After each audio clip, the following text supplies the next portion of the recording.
Some people say love is blind. They lie. Love sees. It just chooses not to look too closely.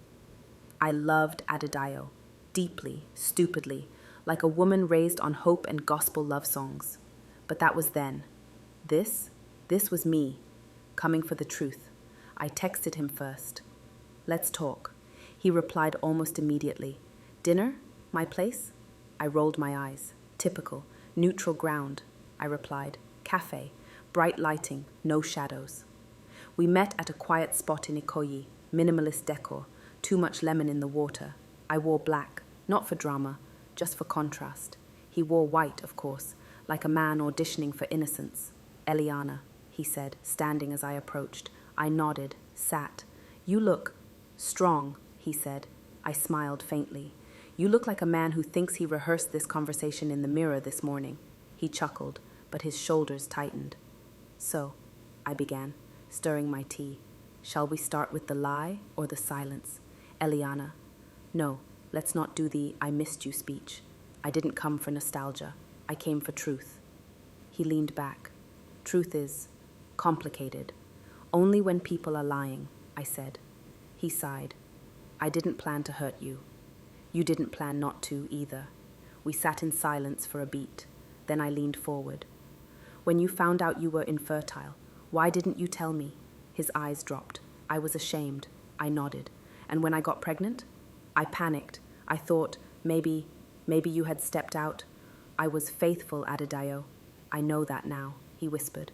I raised an eyebrow. Now, what changed? He hesitated. I had the DNA results from a private test. It matched. I froze. You did a DNA test without my consent. He paused. I needed to know. Uncle Jide never knew I went. He discouraged me from digging, said it would only bring pain. Maybe he thought I wouldn't go through with it, but I did because I needed the truth. And when you knew? He exhaled. It was too late. You were gone. And they told me not to bring it up again, that it would ruin the family's image, that it was better if we moved on. I laughed, a real one. You mean they decided that your pride was more important than my truth? He didn't answer. I shook my head. You know, I used to think you were the safest thing that ever happened to me. Now I realize you were just the quietest storm. He looked at me, eyes red. I'm sorry. Sorry doesn't bring back what I lost. He looked down. You still wear that necklace? I touched it absent-mindedly. Someone sent it back to me, I said. No name, no mercy. He blinked. I thought you hated that necklace. I did, I said. But now it reminds me of who I used to be. Naive, hopeful, and very, very forgiving. I stood. I'm not her anymore. He nodded slowly. Will you ever forgive me? I smiled. Forgiveness isn't hard. Forgetting. Now that's where the devil lives. As I walked out, I passed the waiter. Please make sure he pays, I said, pointing back. The waiter chuckled. I did too, a little, because sometimes humor is the only thing holding the tears hostage. During our conversation, Adedayo had mentioned something about a woman. It wasn't planned. He was rambling, trying to defend the parts of his silence even he couldn't explain. Even Auntie Mobile said I should leave it alone. He said it too quickly, like the name wouldn't land. Then, almost as if to clarify, you remember her now? She was at our engagement dinner, sitting with Mum, behind Uncle Jide. But I didn't remember her, not until hours later, when my spirit wouldn't rest. So I opened the old folder, the one I had renamed twice just to avoid opening it. And there she was, in soft lace, a woman with quiet eyes and a frozen smile, just as described by my stepmother and the nurse. I scanned the photo 10 times before I remembered her name, Mrs. Mobolaji Ajayi, Auntie Mobile, the family's mentor, the one whose name was always whispered when things got complicated. Political fixer and business partner, godmother to Adedayo, the woman who once gave me a frozen smile and said, "You're a pretty girl. I just hope you're not here for the wrong reasons." Now I understood what she meant. She wasn't questioning me. She was warning me, and I had smiled back. I found her number in an old wedding planning document and called it after blocking my ID. She answered in her usual poised voice. Hello. I paused, then said, "Do you always serve betrayal in teacups and prayer meetings?" Silence. "Eliana," she said calmly. So she remembered. "What do you want?" she asked. "The truth." Another pause. "Meet me at St. Augustine's Chapel. Back garden. Come alone." The chapel was quiet, old, forgotten by time, and by God, it seemed. She stood there in white lace. Again. This time with sunglasses and calm like armor. "You're persistent," she said. "I learned from the best." She didn't flinch. I cut straight through. "You gave the herbs. You told them I was a threat. You paid for the silence." She adjusted her scarf. "Do you know what Adedayo was being groomed for?" she asked. "He was going to run for office. Legacy. Family pride. You," she pointed at me. "You were noise, complication, emotion, and worse, unpredictable." I smiled coldly. "So I was the inconvenience in the way of his destiny." She stepped closer. "You were the reminder that even perfect sons can fail, that bloodlines carry shame, that mistakes bleed." My voice dropped. "You tried to erase me." She didn't deny it. Instead, she said something that cut deeper than I expected. "You weren't the first." My stomach turned. "And you won't be the last, unless you walk away quietly." I stared at her, then pulled out my phone, opened the folder, the fourth thread, turned the screen to her face. "Too late." Her jaw tightened. "I know what you did," I said, "and soon they will too." As I walked away, she didn't follow, but I heard her voice one last time. "Make sure your armor is thicker than your story, Eliana, because they don't care about your pain, only how well you hide it." I didn't look back, but in that moment, I realized something. This wasn't just about me anymore. This was about every woman who'd been silenced for convenience, every truth buried to protect legacy, every thread that had been pulled from someone's future, and I was done being unraveled. When people realize you're no longer afraid, they don't respect you, they panic, they start rewriting your story before you can publish it. The morning after I met Auntie Mobo, a letter was slid under my door, typed, clean, anonymous.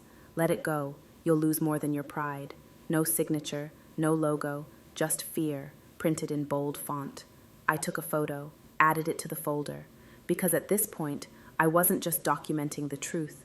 I was building a case for every lie they thought would die in silence. That afternoon, I received a call from an old friend, Nkechi. She used to be the comic relief in my life, sharp mouth, sharp eyeliner. She once fought a bridesmaid at my wedding because she wore white. "Ellie," she said, "they're running a story." I blinked. "What story?" "Rumor blog. Just dropped it. Fashion designer linked to high-profile political family scandal, infertility, abuse, and hidden children." I froze. "They're trying to flip the script," I said quietly. "They always do," she said. "Don't worry. I'm already in the comments section dragging their ancestors." I laughed, a real laugh, because in that moment I remembered not everyone had left. Some were still standing quietly in the wings, waiting for me to speak. I went online, read the comments. Some were cruel, some confused, and then one that stopped my breath. Anonymous comment. "She never even knew the full truth. Ask her what happened to the second scan." Second scan? There was only one, the one I never received. Or so I thought. I called the nurse again. "Did I have more than one scan?" Silence. Then she sighed. "There was a second. You were still groggy, sedated. They never showed you." "Where is it?" "Not here. They had it moved. But," she hesitated, "there's one person who might have a copy." "Who?"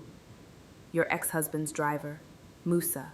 He used to run their errands, including medical pickups." I hadn't seen Musa in years. He once called me Madam with soft voice but strong eyes. He also once drove me home while I sobbed silently into a wedding veil. I found him. He looked older, grayer, but not broken. "Ah, Madam Eliana," he said, eyes wide. "You look more dangerous now. In a good way." I smiled. "I came for truth, Musa, not compliments." He nodded slowly. "They thought you'd never ask." He handed me a flash drive. Everything I was told to deliver, I copied for myself. I knew, one day, the silence would finish choking me. That night, I plugged in the flash drive. There it was. Scan 1. Normal. Scan 2. Confirmed. Not only was the baby fine, the gender was visible. A boy. I sat in silence for hours. They hadn't just taken my truth. They'd taken my child's identity.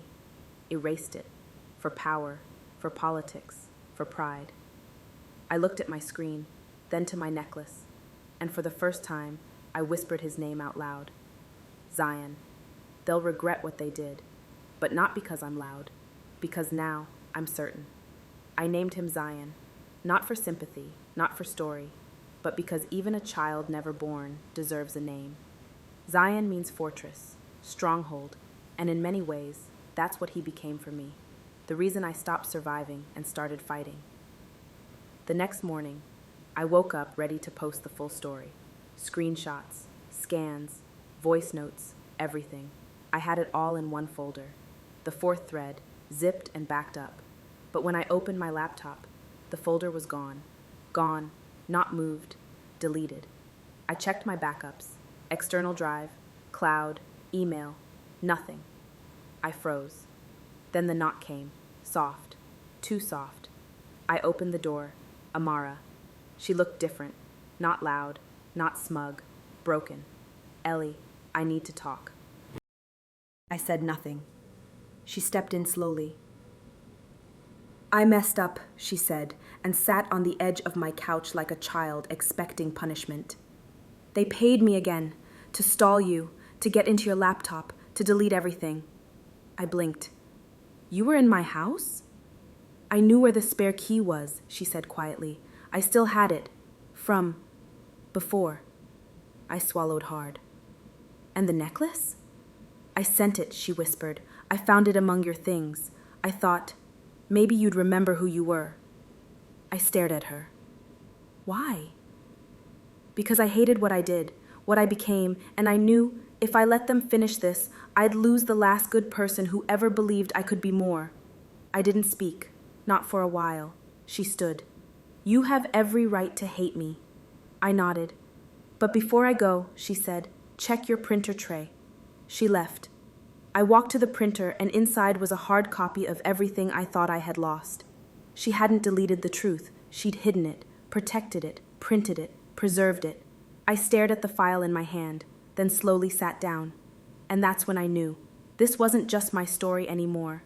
It was every woman's, every cousin who gave in to pressure, every nurse who was silenced, every mother who sat in the dark hoping for light. I didn't upload it that night, but printed more copies and mailed them to lawyers, editors, truth keepers, and Gist Lover blog. So even if I was silenced, the truth wouldn't be. 3 days later, the story broke. Front page, across 5 platforms. Political family caught in web of lies. The woman they tried to silence speaks. The backlash was immediate. Denials, threats, leaks. But the damage had already been done. People think silence is soft, passive, but silence can split walls, and this time it split a legacy wide open. When the story broke, it didn't just trend, it cracked open an empire.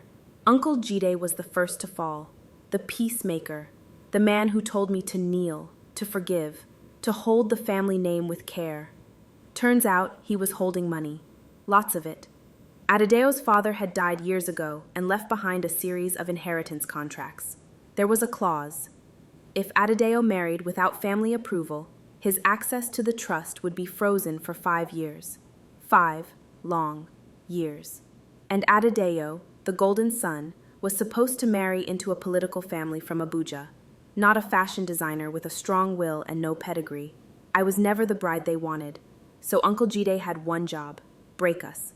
Quietly, legally, efficiently. And when I didn't break, he dug deeper.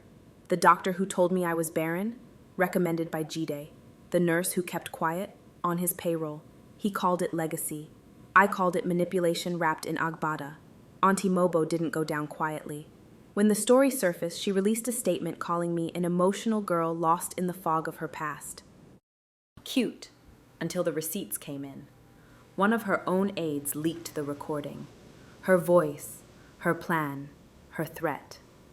If she doesn't walk away, we'll push her out, emotionally, spiritually, politically. Push, like Adedayo did, the day I miscarried. The same day Amara handed me the herbs. The same day Uncle Jide called a family meeting to pray away my demons. They were all in it, every one of them. But power has one weakness: exposure. And mine came not from vengeance, but truth. Adedayo tried to call, several times. I didn't pick up, because I realized something. I wasn't the same woman who once whispered prayers into his back as he slept. I wasn't the one who waited for apologies that never came. I was done waiting. Zion wasn't born, but he lived, in my strength, in every document I released, in every woman who messaged me saying, "Your story was mine, I just never told it." Amara disappeared for a while after the news broke. Not a word, not a post, not even a whisper. Then, quietly, I heard she'd moved to Abuja, changed her number, started working for a small NGO. Maybe she was running from guilt, or maybe she was trying to own back her soul. We never spoke again, but sometimes redemption doesn't require a reunion, just distance and growth. And my stepmother? She was seen at a prayer mountain 2 weeks later, crying, wailing. The same woman who once told me to apologize for being barren was now asking heaven to silence the blogs. She didn't lose her status, not officially, but her voice, her command in the family, it shrunk, because even the most polished rappers can't hide shame once truth drips through the seams. They said I left with nothing, no husband, no child, no honor, but what they never knew is that I walked away with everything they couldn't bury: truth, memory, voice, and a thread they could no longer control. Not every family is home, not every silence is defeat, and not every broken woman stays broken. 2 years later, they now call me Eliana Grace, the woman who told the truth and lived to own it, not just in whispers, not just in courtrooms or comment sections, but in boardrooms, on panels, on stages. I published my story, The Fourth Thread, a book, a movement, a mirror for other women. It sold out in its first week, and with every signed copy, someone leaned close and whispered, "Thank you. I thought it was just me." I didn't remarry, not yet, because this next chapter, it's mine, fully, fiercely. But sometimes I still sit by the mango tree, with roasted corn and silence, not mourning, just remembering, because healing doesn't mean forgetting. It means living with the lessons and letting your scars become your signature. A month after the book tour ended, I got a message from someone claiming to have once worked with Uncle Jide. They sent a document, unsigned, unsealed, but chilling. An old family contract. Not from Adedayo's side, from mine. My father had left an estate and substantial trust funds in my name to be released on my 30th birthday, but there was a clause. If I married into a politically controversial family, or if my reputation brought disgrace, it would be forfeited. The signature that inserted that clause? Uncle Tunde. The same man I called Baba Tunde, my father's cousin. The man who told me my parents died in that plane crash. The man who held my hand as I wept. He had raised me like a daughter. He had checked in and covered my school fees, held space at my graduation. The one man I thought I could trust. And what broke me wasn't the contract. It was the memory of his voice. Baba Tunde, the one I missed the most. The only person I still called family without hesitation. He'd been abroad for over a year now, fighting quietly through palliative care. We only spoke once in a while. Short calls, mostly updates and check-ins. I had no idea he was carrying a secret this heavy. And maybe he never meant for me to find out. Maybe the guilt was his way of dying. But that's the thing about betrayal. It doesn't always scream. Sometimes it just sits beside you, smiling, waiting for the right moment to twist. He was part of it too, not just Adedayo's family, mine. And suddenly, it made sense why my name disappeared from every will, why no one ever spoke of my mother again. He had once courted her, she chose my father, and he never forgave her. I folded the paper, burned it, because now I knew some threads snap, others are cut, and some were never meant to be tied in the first place. The fourth thread may have snapped, but Eliana Grace, she's still weaving. Thank you for watching the final thread. If this story touched something in you, if you saw yourself in Eliana's silence, her strength, or her surrender, know this wasn't just a story, it was a mirror. We'd love to hear what you felt, what stayed with you, and which moment unraveled you most. Drop your thoughts in the comments. Like, share, and subscribe if this story spoke to your soul. And don't forget to follow. More cinematic journeys like the fourth thread are already being woven. This may be the last thread in her story, but it's only the beginning for you.